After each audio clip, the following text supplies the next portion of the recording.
Welcome everybody. I'm gonna take over and just share my screen now. We'll give it a second. Sometimes there's a bit of a delay and get the command center rolling. So thank you so much, everybody. This is another great turnout. This is our third webinar in Tribe's Industry Expert webinar series. And it's great to see. And welcome Sascha, our speaker for today. And to our attendees, good morning, good afternoon, good evening, wherever you are in the world. So my name's Ari. I'm the Director of Customer Success at Tribe.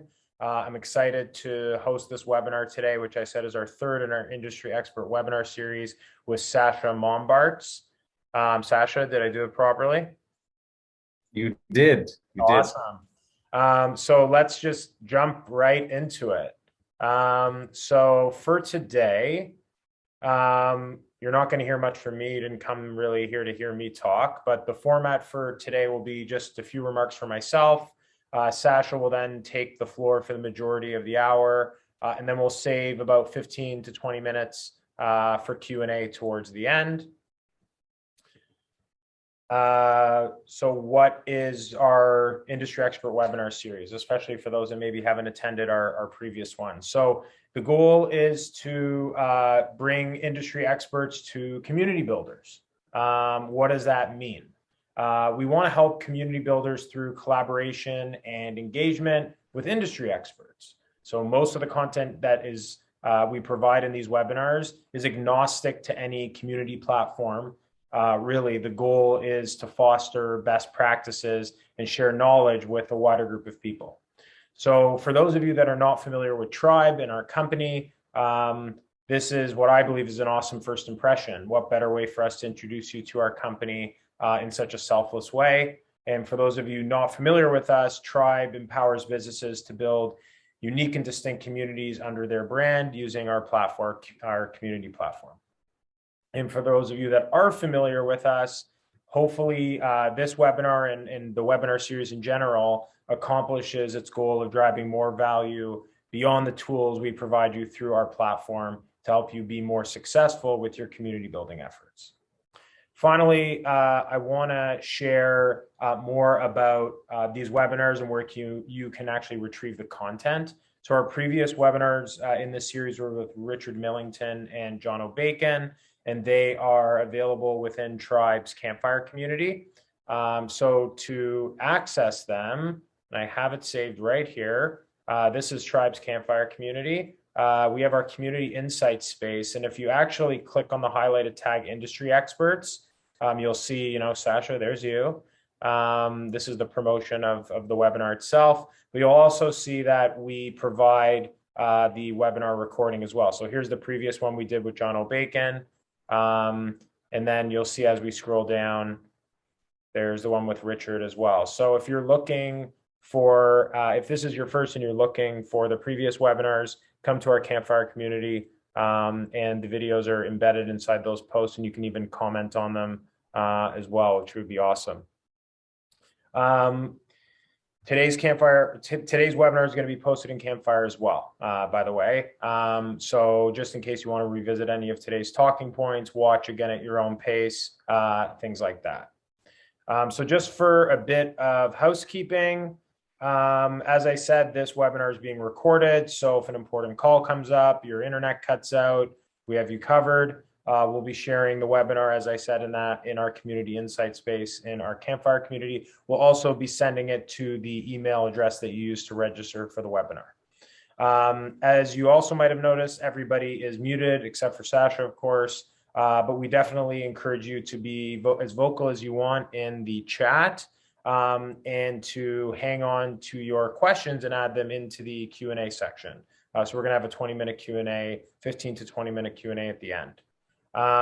Finally, we need your feedback. So we're going to be sending out a post-webinar survey. We want to keep improving on our webinars. We have gotten some great feedback that we've adjusted and implemented kind of on the fly through each of the first 3 webinars we've done. So don't be shy to be constructive with us as to how you think we can do better. So enough about me. There he is, Mr. Sascha Mombartz. So Sascha is the founder of CloseKnit and co-author of the Community Canvas, a framework which has been used by over 100,000 community builders. He works at the intersection of systems thinking, communication, and user experience, designed to unravel complex relationships and create meaningful interactions. This helps organizations and individuals build belonging, trust, and resilience.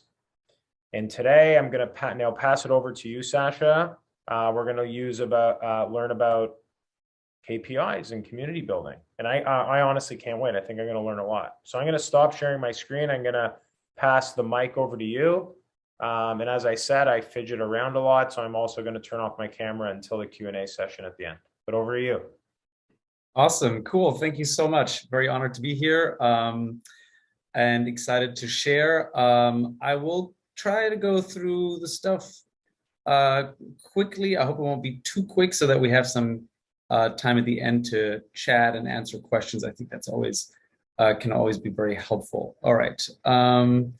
So I will jump right in. A little bit about me to give you some context. I'm Sascha. We did that. My dad is German, actually. My mom is from Malta, which is where I was born. And because of my dad's job, we moved around quite a lot growing up. So I lived in Ethiopia and Thailand, Egypt, a short while in Germany. And now I've been in New York for the last 16 years. And so, you know, all this moving really informed and I think sort of created the basis of all of my community thinking, right? Because every time we moved to a new place, I had to figure out, how do I fit in? Where do I belong? What does it mean to be here? Who are my people?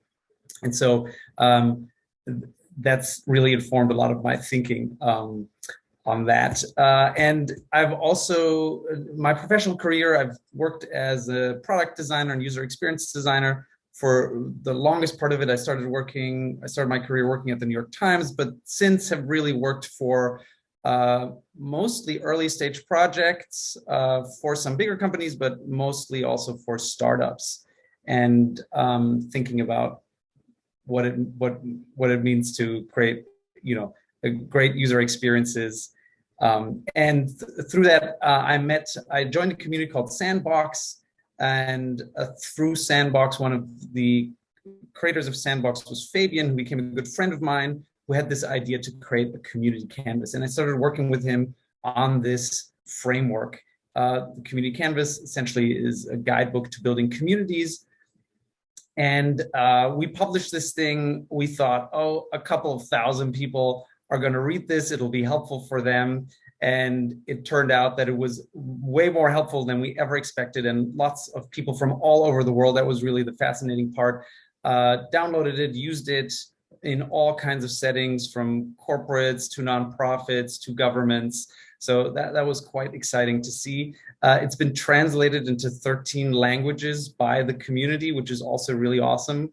And so that was a really great thing to see. And so that work has sort of has informed a lot of my thinking in the last 3 years. It's 4 now. I guess the canvas came out in 2017. 5 even, yeah, I guess close to 5. And I've been putting, doing more research and packaging and all that under a close knit. And my thinking from the original canvas has sort of evolved. The original canvas was about identity, experience, and structure as sort of the 3 core components. And I've sort of evolved that into a new framework that's all around belonging, trust, and resilience. And I'll talk about that in a bit. But before that, I wanted to go over a couple of concepts that I think are just interesting, just to set some context for all of this. So, when we talk about networks, we talk, there's different types of networks: centralized, distributed, and decentralized. Decentralized has been in the news a lot recently because of all the blockchain stuff that's happening. And so I think it's relatively self-explanatory, right?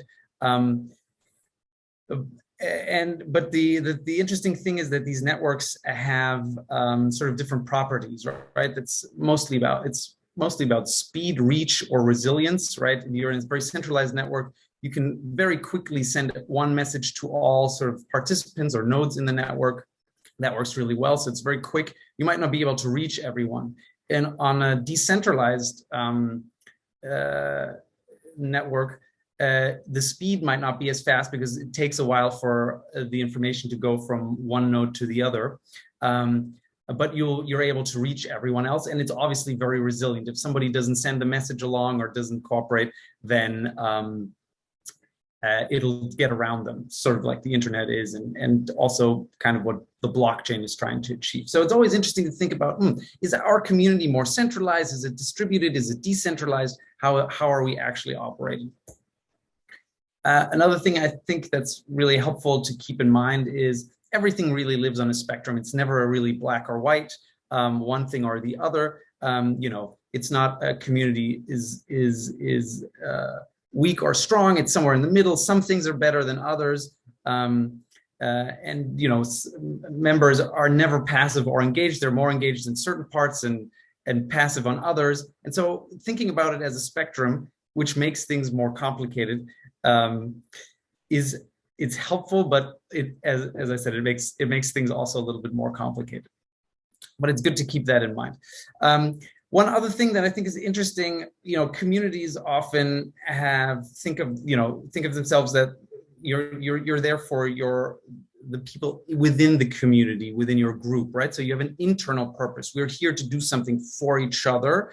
But oftentimes communities can also have an external purpose, right? For example, Greenpeace as a community does stuff for its members, but mostly they're all there to do something externally, which is save the planet, do something for the environment. So thinking about, what's our internal purpose? What are we doing for our members? And do we have an external purpose as well? Is there something that we're trying to do in the world with our community? So a couple of concepts that I think are always helpful and good to keep in mind. So I'll dive into the three different core parts of this new framework. If there's questions, or I guess, is the Q&A working? Yeah, it'll be hard for me to watch everything. Ari, feel free. It's okay if anyone has a question and it seems relevant. I'm happy to stop and get at that. So Ari, if anyone chats anything interesting or relevant, feel free to interrupt and we can address that question. Yeah, typically what we'll do is we'll wait until the very end. If we have to go back to certain in the deck. Either way, we can keep this dynamic or not.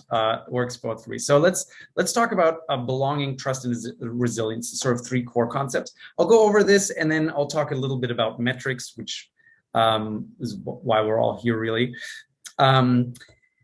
So belonging, what is belonging, right? To me, belonging is threefold. On one hand, you belong to a community. The community also belongs to you, which I think is a really important concept and I think not often very well considered. And you have a longing for community. Peter Block, who wrote a book called Structure of Belonging, came up with this, and I think it's actually really nice conceptually, but also everything has to do sort of with belonging and longing.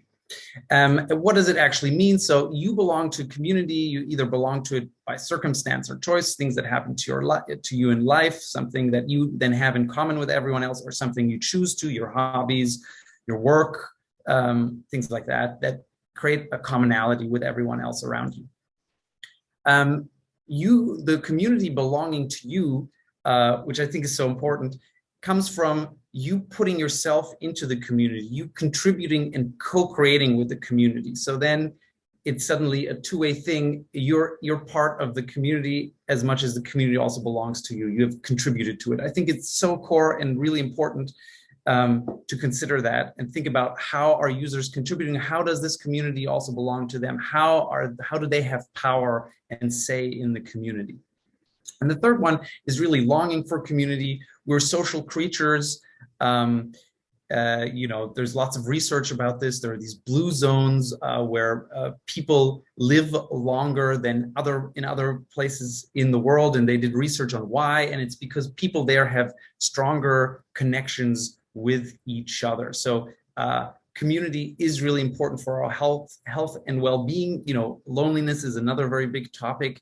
The UK has a loneliness minister. I think the UK is doing a lot of really interesting work in this area, and loneliness is really bad for our health. I mean, there's also lots of research. One that I thought was particularly interesting was that loneliness is as bad as smoking 10 cigarettes a day. I mean, I wonder how they figured that out, but either way, even if it's just one cigarette, it's pretty bad for us. Loneliness is not a good thing. So community is also really important for our well-being. Trust is the other big component to this. And what is really trust? To me, trust is how much we know about each other and how much we learn about each other, which then informs how we interact with each other, right? The more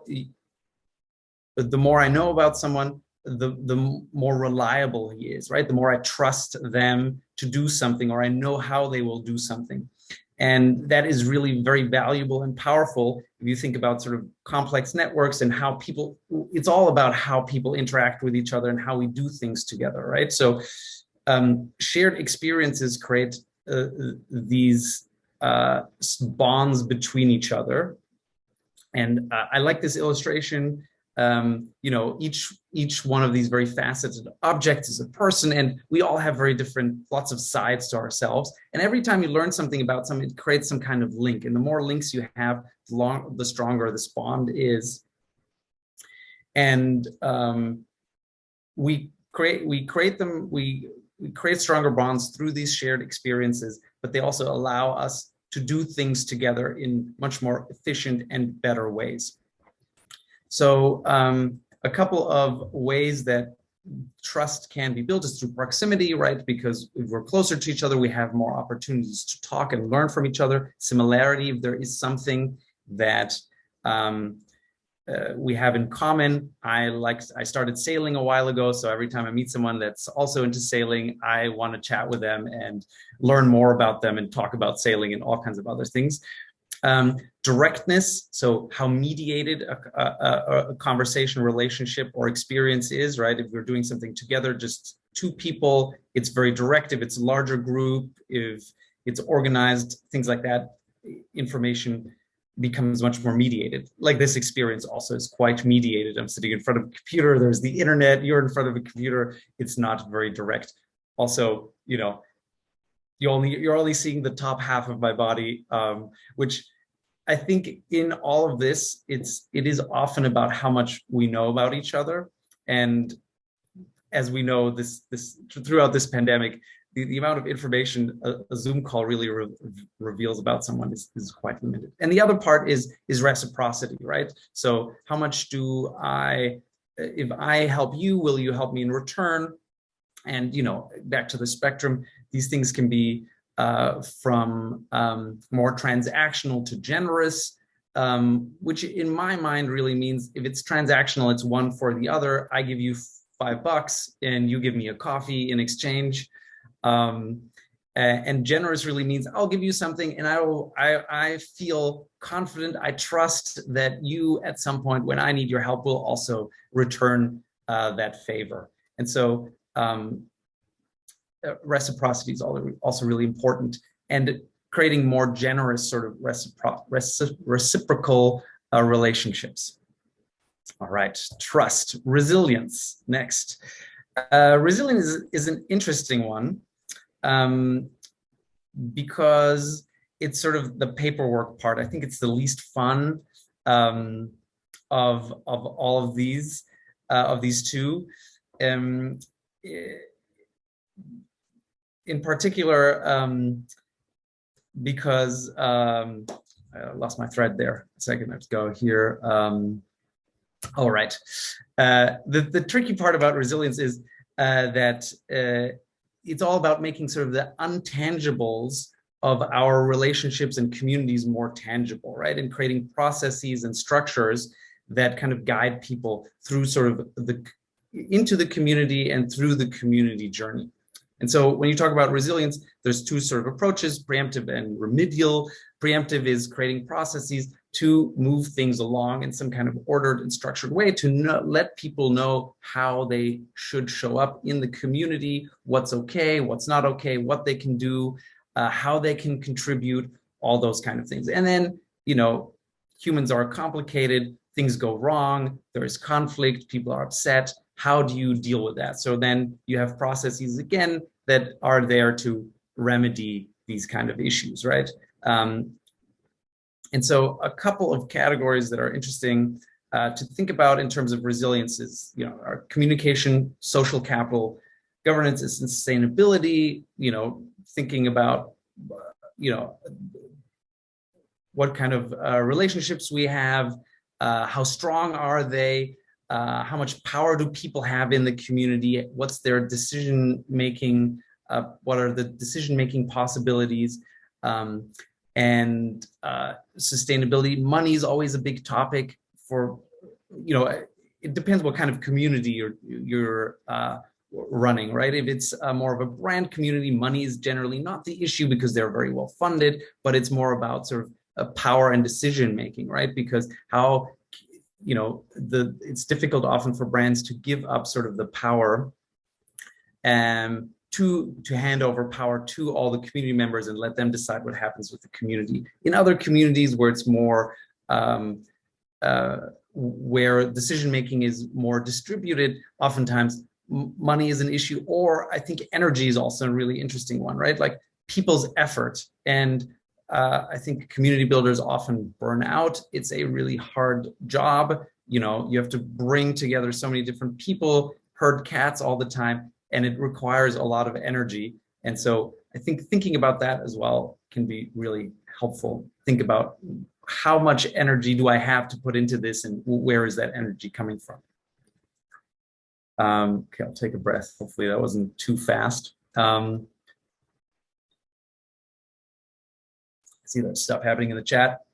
Great. So that's sort of the core of like belonging, trust, resilience. I think every community has those three things. It's like the question is how much of it, what part, where are there gaps, and how can you strengthen those three parts, right? A very powerful community has a strong sense of belonging, a lot of trust among its members, and many processes to create resilience. And so how do you measure all of this? Quite complicated. And there are lots of different pieces to it, and it is different for every community as well.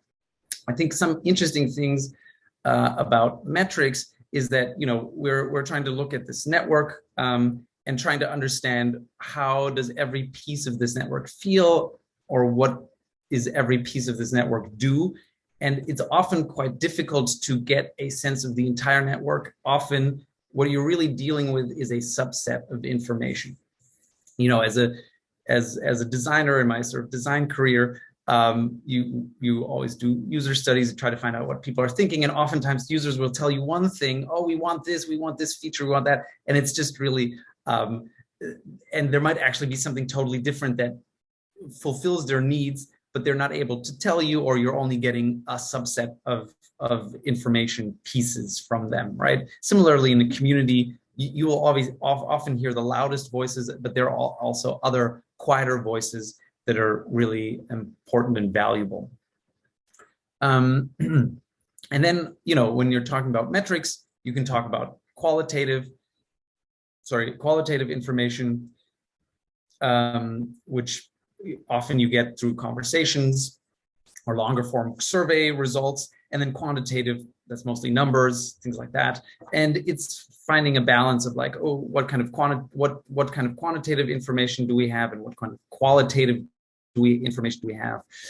And in that sense, also thinking about sort of the breadth, how wide do you want to cast your net, and how deep do you want to go in the things that you're really trying to measure and find out.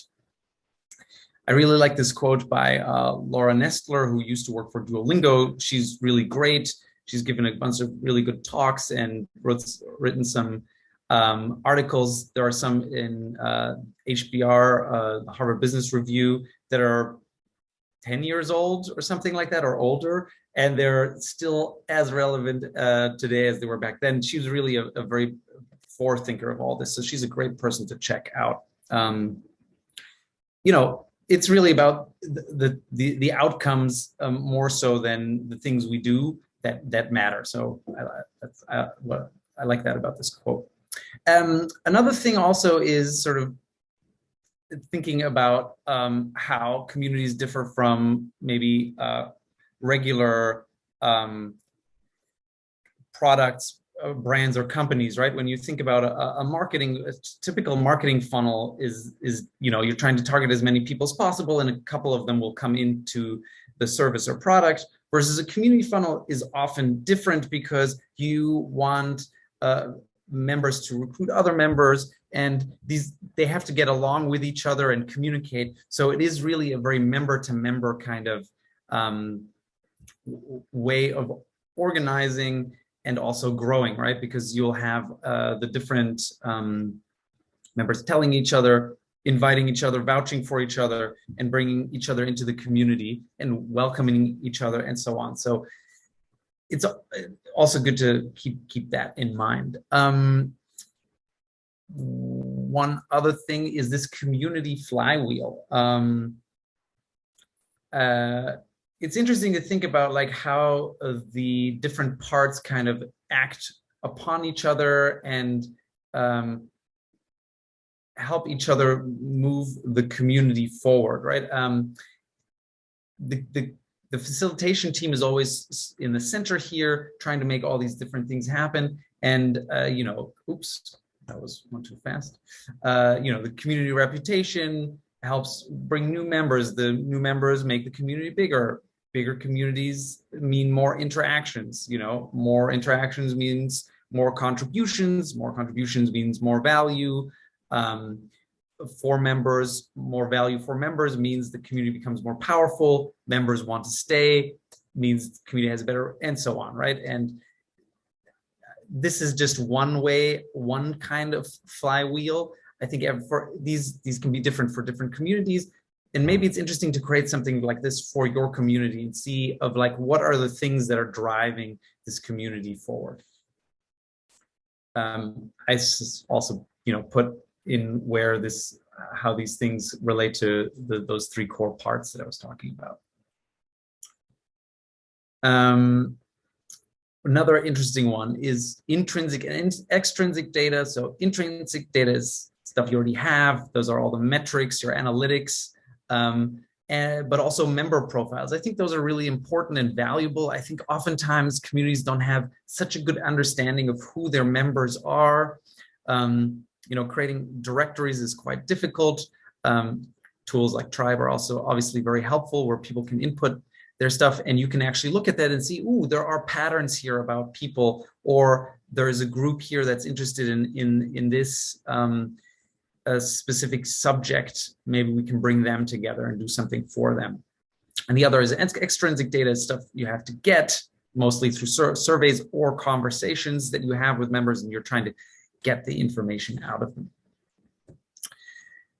So in terms of survey breadth, I wrote down a couple of best practices. It's really good to do surveys at very specific times of a member's journey. So when they enter the community or anywhere throughout, maybe even earlier when you have a group of people who are interested but haven't really joined the community, or when they're getting engaged, starting to co-create, or even leading within the community, those are really good times to create surveys and ask people. And so you have kind of a repetitive mechanism to gather information about people. And then obviously when people exit, that's a tough one, but also really good to understand, ooh, why did this community not work for you anymore? We are all part of many different communities, from our families, friends, our work, hobbies. And so, there's always only a certain amount of energy you can give to one or another community. And there are sort of life cycles for our memberships as well. Sometimes it's a very natural thing to be part of a community and then not anymore in the future. But it's good to find out why things changed for people. Short surveys, I mean, nobody really likes surveys, I guess. They seem not super fun. Typeform did a good job at making them a little bit more interactive and therefore fun. But I think having, more often shorter surveys, I think is much better than long surveys, because as soon as people realize it's going to take them a while, nobody fills them out, right? And having a focus area is also, again, it minimizes it, sort of, rather than trying to ask questions about everything, is having specific questions even for a quarter or during the different stages of a member journey. Obviously, you would want to have some kind of more specific questions, but giving yourself some kind of topic can be really helpful. Okay, so I organized, obviously, the sort of metrics into the three core pillars of belonging, trust, and resilience. And so here are a couple of things that you can measure to get at what it means, to see how strong the belonging is within your community. So you're trying to look for things that show that show commonality within the community among members, how much co-creation there is, and how much they really feel like this is helping them, that they belong to the community, but also how fun it is. I think that's something that's often not thought about, is fun, right? Fun, it gives people energy and a reason to stick around even when things are more difficult times, right? So again, looking at member profiles and seeing if what commonalities are there, and looking at sort of what are members actually doing? How many contributions are they doing, right? What benefits are they actually getting out of the community? Oh, they're learning certain things. How much ownership do they have? Meaning, how much power can they wield within the community? Can they decide when or how things happen within the community? And then time commitment is also an interesting one. How much time do people spend? You can kind of see how engaged people are from that, right? Are they online? Are they answering comments late at night, during the day, all day long? It gives you a good sense of how engaged they are. And then, obviously you have your most active members. You might also have passive members. You have engaged followers, lurkers, and then sort of all the people around, right? We have different circles of people that constitute your community, even if they're not necessarily inside of the community, right? So people who are just following on social or reading the newsletter or your content, they are a part of your audience. They're not necessarily your community members, but they're part of your audience and might also be interesting to look at. And then the fun part is like, how much small talk happens? Is there off-topic conversations? Do people share memes and jokes? Like how much of that happens? And again, these are very general. I'm just throwing out ideas at you. It really depends what kind of community you are and if those things actually really make sense for your community. Trust is really about sort of the breadth and strength of your relationships. Looking at the network, is it a distributed? How distributed? Is it more centralized? How many people actually know each other, right? How well do they know each other? So quantitative, qualitative information there. Are there clusters, subgroups, in-out groups? Is that maybe a problematic thing, that there is like a smaller group of people that's more closed? There's also this very interesting framework called CARE, created by Harkin.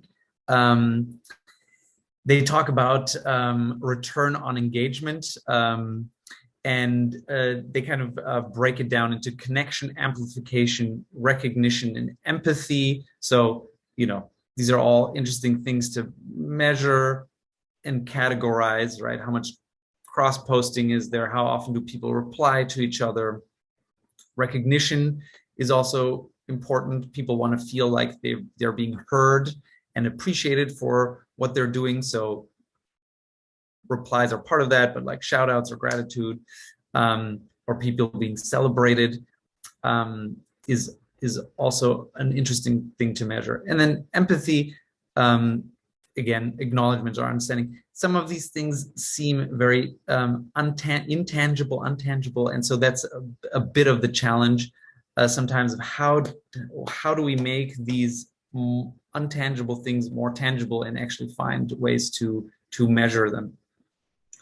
And proxy trust, also an interesting one, is really about how does, proxy trust is when a member trusts another member that they don't know because they are in the same community or have sort of mutual other acquaintances or friends, right? So the more proxy trust you have, the more you know that there is a very strong sense of trust within the community. Just as an example, maybe Sandbox, the original community I had mentioned, was quite international, was people mostly under 30, and people were traveling around, and people would show up in a city and be like, hey, is there a place I can stay? And people just took in someone they had never met, that they knew very little about, just because they knew, oh, they were part of Sandbox. And I know a bunch of Sandboxers, I trust them, so I'm going to trust this total stranger. Similar things that happened with Airbnb as well, especially in the early days. People felt like, oh, there were reviews and things like that as well. But, you're like, oh, people who use Airbnb are like the kind of people I want to meet and hang out with or travel. Similarly with couch surfing, proxy trust is also at work there. And then resilience is all really about measuring the sustainability, the processes, rules, and also the exceptions that happen within your community. So information consumption, do people actually open the emails? Are they reading what we're telling them? Are they looking at sort of the documentation or the processes? Are they following them? And then a growth, obviously, talking about churn, referrals, and invite conversions. And then finances are also important because, we do have to pay our rent, and we can't live off of energy. If running a community is really fun, that's often not enough. People need to get paid, and things cost money. So figuring out the finances is a big part, obviously. And that's the end of this. I'll stop here. We can dive into questions. I hope this was not too crazy fast or too much information. Well, if it was too fast, just a reminder, we're going to be recording it. The first kind of housekeeping question, not to put you on the spot, is are you willing to share this slide deck? Yes, absolutely. I'm happy to share that. Oops. There's also some more stuff which I didn't get into over here. Let's go back again. Sorry. Yeah, I'll share the slide deck for sure. Awesome. Yeah. So for everybody that's attending, we'll make sure like that's included in our post and in our follow-up email. So thanks a lot, Sascha. So we had a number of pretty good questions come in. You can keep sharing your slide deck if you feel like, answering some of the questions. You might want to return to some slides. That's totally cool.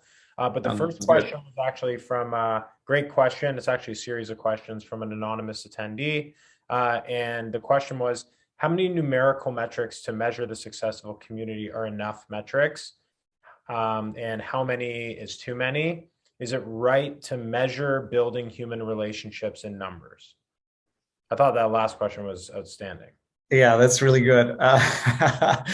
So, I think I'll have a hard time answering these questions because they're difficult to answer in general terms, right? I think it really depends on each community. Your last question there is very philosophical. I think it's okay to do. It depends on what you're doing with it and how you're doing it. But yeah, I think a lot of this stuff is intangible, and so it is very difficult to talk about or compare to other things. And so creating something tangible around it is really helpful. Even to just talk about it with others and then to compare it, not even to other communities, but even to yourself and see, how was it a year ago or 6 months? Did some of the things we do actually create a different outcome. So I think I think it's definitely okay to do. Where's this question? Was there something? There were multiple parts to this, right? Yeah, it said how many numerical metrics to measure the success of a community are enough. Um, yeah, there's no magic number. I would say don't get overwhelmed with it. In the end, these things are there to help. And if you start measuring everything, it can become a burden, and then that's not really the idea, right? You want to get some kind of core. I think fewer is better, but depends on what you're really doing, what the exact number is. Cool. I actually had a question on similar to this type of topic. And if you want to go back to your flywheel slide, because I found that to be a very good slide. So like, what are some of the metrics you think about to determine member value, and like why it's kind of placed in that section of the flywheel? I recognize that the flywheel would kind of need to be iterated on for all the dynamic use cases of a community. But like, how have you thought about measuring member value for like what I call like kind of like a window shopper, but what I believe you were insinuating is kind of a lurker or a passive member? So the person that like may scroll and read a lot, but not necessarily act and contribute. Like a tangible example just for the audience is we post these webinars inside of our community. It's entirely possible we have people that don't attend the webinars live and are coming in to our own community, and they're going to that space inside the community and getting a ton of value from just watching these webinars. So like, if I'm trying to put something a little bit more pointed here, like what are some of the ways that like you would look at measuring member value in that case? Yeah, it's interesting because I remember I had a conversation with someone else about why member value was here and not somewhere else. I mean, it really depends. Yeah, member value is interesting because obviously people value different things, right? And sometimes in your example, maybe people don't have the time or energy or to actually join full time and be more committed. So those are hard things to do. But I think often member value is much more of a qualitative thing, because you need to understand, oh, what is it that they need and what is it that we're giving to them?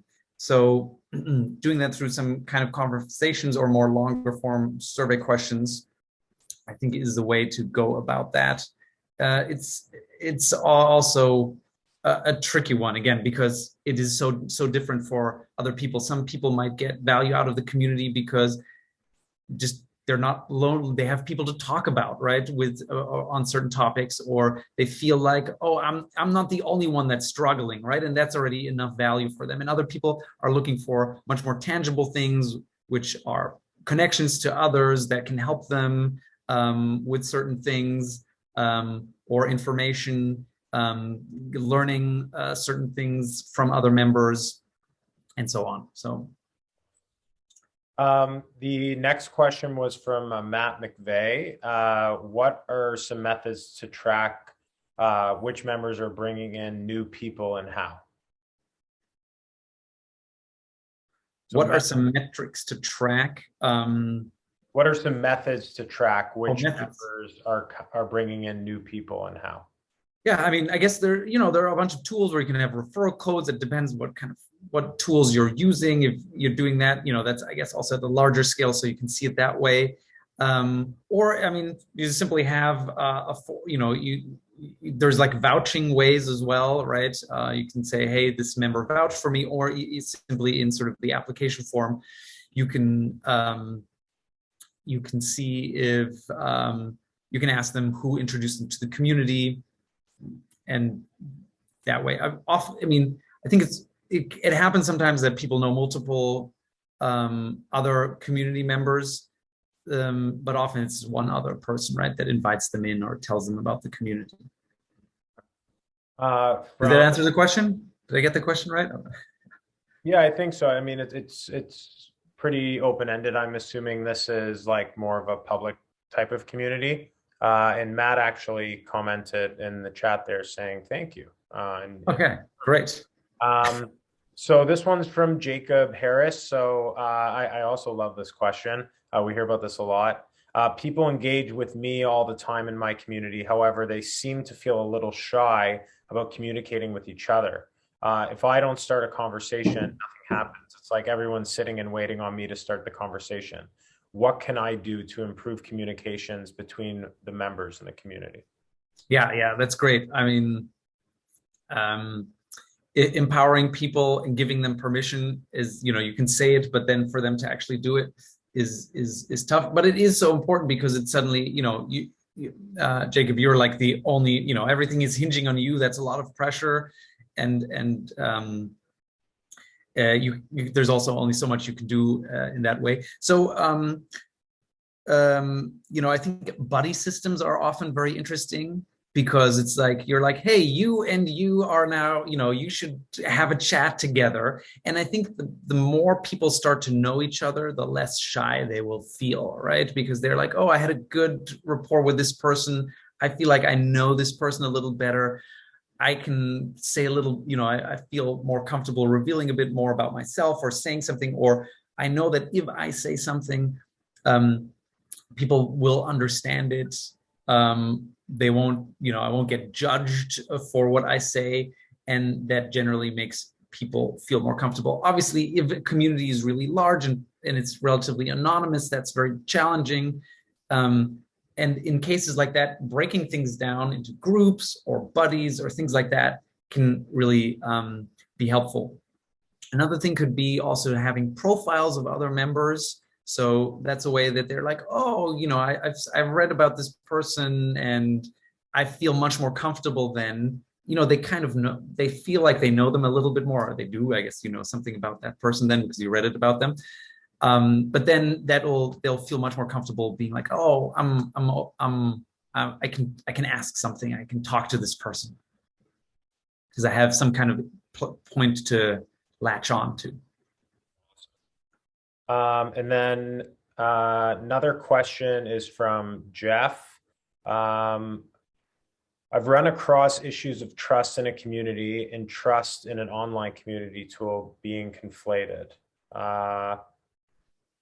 How would you use metrics to distinguish these two aspects or trust? Maybe I should have read this one. I'll try reading this one again. Sorry. Yeah, let me try to parse it out as well. If you want to clarify, Jeff, in the chat, feel free. Trust in an online tool. So I think what you're asking is it's trust between members and trust towards sort of the platform. Yeah. Does that sound right, Ari? You think so? Yeah, that's how I interpreted it as well. Exactly. Yeah.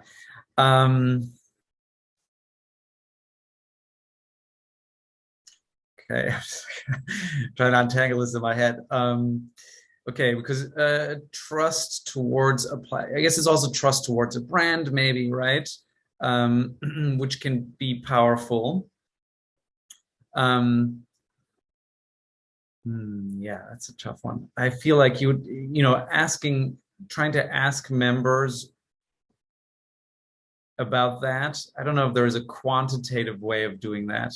I'm not sure. Ari, do you have any ideas? Or maybe someone else has ideas about this. Yeah, I mean, I can take a stab at the answer. It's something that we've heard in different ways from our own customers before. The way I would kind of interpret this is in a couple ways, ultimately the accountability of the community resides with, the community builder, the community owner, or the person that's at least seen as the face of the community. Whether that's a group or an individual is obviously kind of subjective. And the tools that are ultimately selected and used to help foster the engagement within that community comes up being kind of a byproduct of the choices and the due diligence and those sorts of things that are done by the community builders themselves. So most of the time, at least with Tribe, we see that, there's those that are selecting our product because, they might believe it's a good fit for their use case and their needs. And, more often than not, that ends up being the case. I would be lying if I said 100% of the time we're satisfying every single one of our customers' use cases for our product. But ultimately, the accountability is going to end up residing with the person that selected the platform in the first place. Same thing goes if maybe you're using a customer support ticketing solution and tickets aren't all getting sent through to the support team, right?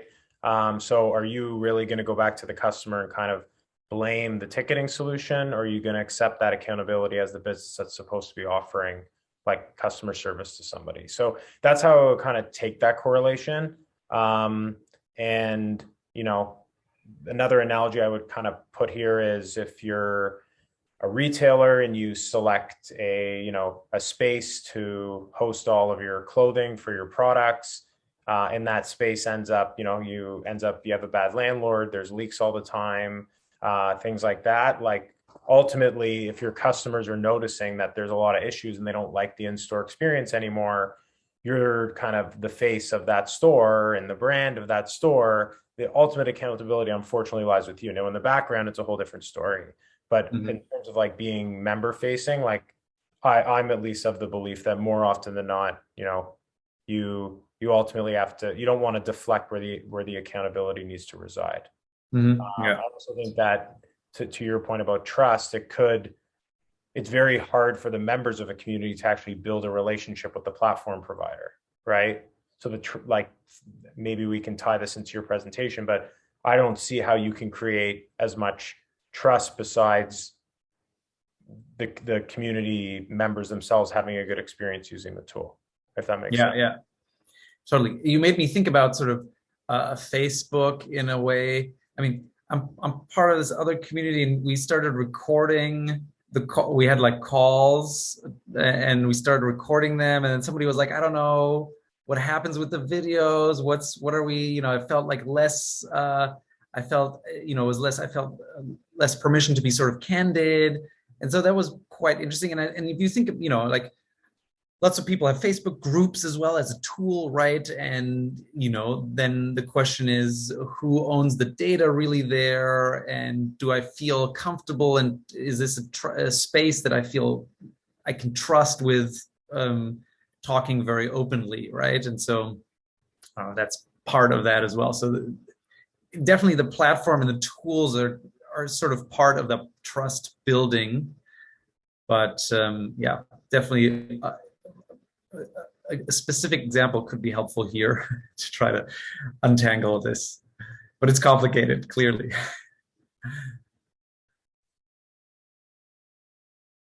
Another question from an anonymous poster. As a user of more than hundreds of products and services, how many communities can I be a part of anyways? Isn't too many communities around us cluttering the relationship building efforts in each of them? What's the end game? How, as a brand, can I can tap a user to be a part of my community if they're already part of a lot of others? Yeah, definitely. Definitely a challenging one, right? Because people are part of more and more, or want to be part of more communities. I think during the pandemic also everybody was feeling a little isolated, and so it was like, where can I go to join things? And I'm sure lots of communities feel like as things are opening up, people are going back to their original communities, or more in person, and online communities are feeling that sort of drain. I don't know. It's hard to put exact numbers around this. What's the end game? I think you're trying to do something for your members, with your members. So figuring out, like, are we providing value to them? Is what we are doing enriching their life, right? So I know it says community reputation is here at the top. But maybe maybe this whole thing is tilted in that, and you're starting with member value, right? You could also start with member contributions, right? In that sense, but I think it's really trying to figure out what is the end game. I mean, I can't answer that question for you. It's figuring out for you. Are you trying to change something in the world with your community? Is this a community of change that's trying to change something outside in the world, or is this something you're trying to do for your members? Or is this a grieving community where people can get together and deal sort of with loss of family and friends, and through that it creates a lot of value for them, right? I don't know what the number is. I think people also have different capacities for being part of communities and how much they're contributing to each one. So I'm sorry, I wish I could give like more specific answers on all of these, but it's really different for every person and community. Yeah. And Jeff, apologies if you feel like we didn't get to the root of your answer. And unfortunately, we are about to reach the top of the hour. So I'll just quickly steal the screen back. Okay, yes. And just to say, one sec here. Obviously, thank you so much, Sascha. You shared a lot of valuable insights today. I certainly learned a lot. And you've empowered dozens more community builders with your powerful and proven techniques on community building. Awesome, thank you. Yeah, no problem at all. So for those that have stuck it out here, what's next? Again, we're going to be posting the recording of this. We do edit it down, and we will tell you where you can kind of fast forward to the right parts to unlock the nuggets that Sascha's offered us today. And then your feedback, it would be really greatly appreciated. If you had any ideas on how we could do better, we definitely want to hear from you. So please look out for that survey. And we will be announcing another speaker in our industry expert webinar series, hopefully in the next couple of weeks. So definitely stay tuned in our Campfire community for that announcement. Sascha, thank you so much. To everybody else that took time to participate today, thank you so much. And have a great rest of your morning, afternoon, or evening, wherever you are in the world. Take care. Thanks, everyone.